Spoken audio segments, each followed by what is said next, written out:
Hello, ജാനകിയുടെയും അബിയുടെയും വീടിൻ്റെ പുതിയൊരു വിശേഷത്തിലേക്ക് എല്ലാ കൂട്ടുകാർക്കും സ്വാഗതം.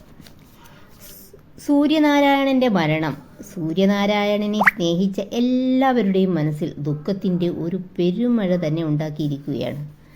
ദുഃഖവും ദേഷ്യവും സഹിക്കാനാകാതെ അമൃത അമ്മയെ കാണാൻ അമ്മയുടെ മുറിയിലേക്ക് വരുന്നുണ്ട്. അമൃതയ്ക്ക് അമ്മയോട് ചിലതെല്ലാം ചോദിക്കാനുണ്ട്. എന്താണെന്ന് നോക്കാം. എന്നിട്ട് അമ്മയോട് പറയുന്നുണ്ട്, ആരെയും ബുദ്ധിമുട്ടിക്കാതെ അച്ഛനങ്ങ് പോയി. അച്ഛൻ്റെ നല്ല മനസ്സുകൊണ്ടാണ് അച്ഛൻ കൂടുതൽ അനുഭവിക്കാതെ പോകാൻ കഴിഞ്ഞത്. അച്ഛൻ ഇത്ര പെട്ടെന്ന് പോകുമെന്ന് അമ്മയും കരുതി കാണില്ല അല്ലേ? കുറച്ച് കാലം കൂടി കിടന്ന് അനുഭവിക്കട്ടെ എന്ന ചിന്തയായിരിക്കും അമ്മയുടെ മനസ്സിൽ. അപ്പോൾ പ്രഭാവതി ചോദിക്കുന്നുണ്ട്, എൻ്റെ മനസ്സിലെ ചിന്ത എന്താണെന്ന് നിനക്കെങ്ങനെ അറിയാം? അപ്പോൾ അമൃത പറയുന്നുണ്ട്, അതിന് കൂടുതൽ ചിന്തിക്കേണ്ട കാര്യമൊന്നുമില്ല. ഈ അടുത്ത കാലത്തായി അമ്മ അച്ഛനോട് പെരുമാറിയ രീതിയിൽ നിന്ന് മനസ്സിലാക്കാവുന്നതേയുള്ളൂ. എന്തായാലും ഒന്നിനു വേണ്ടിയും കാത്തു നിൽക്കാതെ അച്ഛനങ്ങ് പോയല്ലോ. ഇനി അമ്മ മനസാക്ഷിയോട് ഒന്ന് ചോദിക്കണം, അച്ഛൻ അമ്മയോട് ചെയ്ത ദ്രോഹം എന്താണെന്ന്. മൂന്നാറിൻ്റെ എസ്റ്റേറ്റിൻ്റെ കാര്യത്തിൽ അച്ഛനെടുത്ത തീരുമാനമാണെങ്കിൽ അത് അമ്മ ആവശ്യപ്പെട്ടതുപോലെ തന്നെ അച്ഛൻ അത് തിരുത്തുകയും ചെയ്തു. എന്നിട്ട് പോലും അമ്മയ്ക്ക് അച്ഛനോട് ഒന്ന് ക്ഷമിക്കാൻ കഴിഞ്ഞില്ലല്ലോ. അമ്മയുടെ മനസ്സ് ഇങ്ങനെ ക്രൂരമായി പോയത് എപ്പോഴാണ്? അച്ഛൻ്റെ മാത്രം മകനെ വളർത്തിയ കണക്കാണ് അമ്മ പറയുന്നതെങ്കിൽ അച്ഛൻ ആ മകനെ അമ്മയുടെ തലയിൽ അടിച്ചേൽപ്പിച്ചതല്ല എന്നുകൂടി എനിക്ക് പറയേണ്ടി വരും. അമ്മയെ വിവാഹം ചെയ്യുന്നതിന് മുൻപേ അച്ഛൻ ആ കാര്യമെല്ലാം അമ്മയോട് പറഞ്ഞിരുന്നതല്ലേ? പ്രഭാവതിക്ക് കരച്ചിലൊക്കെ വരുന്നുണ്ട്. എന്നിട്ട് ചോദിക്കുന്നുണ്ട്, നീ എന്നെ ചോദ്യം ചെയ്യാനാണോ വന്നിരിക്കുന്നത്?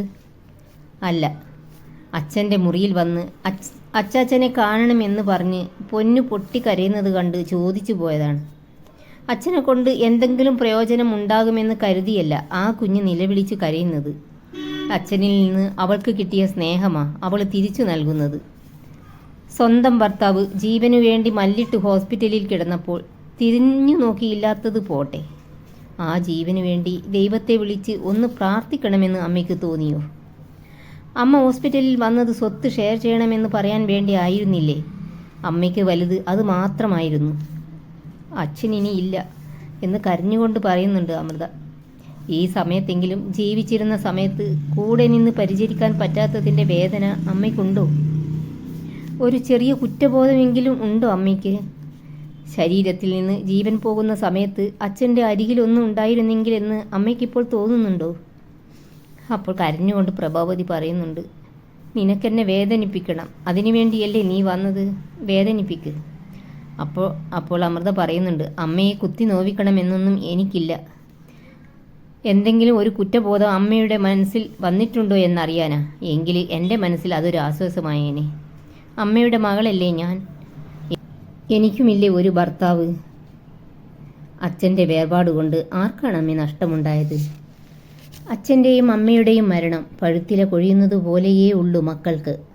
ആദ്യത്തെ വേദന മറികടക്കുമ്പോൾ മക്കൾ ആ സത്യം അംഗീകരിച്ച് അവരുടെ ജീവിതവുമായി മുന്നോട്ടു പോകും. പക്ഷെ ഒരു ഭാര്യയ്ക്കോ? ഒരു തുണയില്ലാതെ പോകുന്നത് ഭാര്യയ്ക്കല്ലേ? അവൾ പിന്നെ അനാഥ ജന്മമായിട്ട് തീരുകയല്ലേ? അലങ്കാരത്തിനാണെങ്കിൽ പോലും കഴുത്തിലണിഞ്ഞ താലിമാല ഒരു പെണ്ണിന് അഴിച്ചുവെക്കേണ്ടി വന്നാൽ അവളുടെ മുൻപിൽ പിന്നെ ഒരു ശൂന്യതയാണ്, ഒറ്റപ്പെടലിൻ്റെ ഒരു ഇരുട്ടാണ്. അങ്ങനെ പറയാനുള്ളതും ചോദിക്കാനുള്ളതുമൊക്കെ അമൃത അമ്മയുടെ മുൻപിൽ കൊട്ടിക്കഴിഞ്ഞു. ഒന്നും പറയാനാകാതെ തലയും കുമ്പിട്ട് നിൽക്കുന്ന പ്രഭാവതിയെയാണ് കാണിക്കുന്നത്. ഏതായാലും വലിയൊരു നഷ്ടം തന്നെയാണ് പ്രഭാവതിക്ക് സംഭവിച്ചത്. പോയവരാരും ഇനി തിരിച്ചു വരികയുമില്ല. ഈ വീഡിയോ നിങ്ങൾക്ക് ഇഷ്ടപ്പെടുമെന്ന് വിശ്വസിക്കുന്നു. ഇഷ്ടപ്പെട്ടാൽ സബ്സ്ക്രൈബ്, ലൈക്ക് ചെയ്യാൻ മറക്കല്ലേ. Thank you.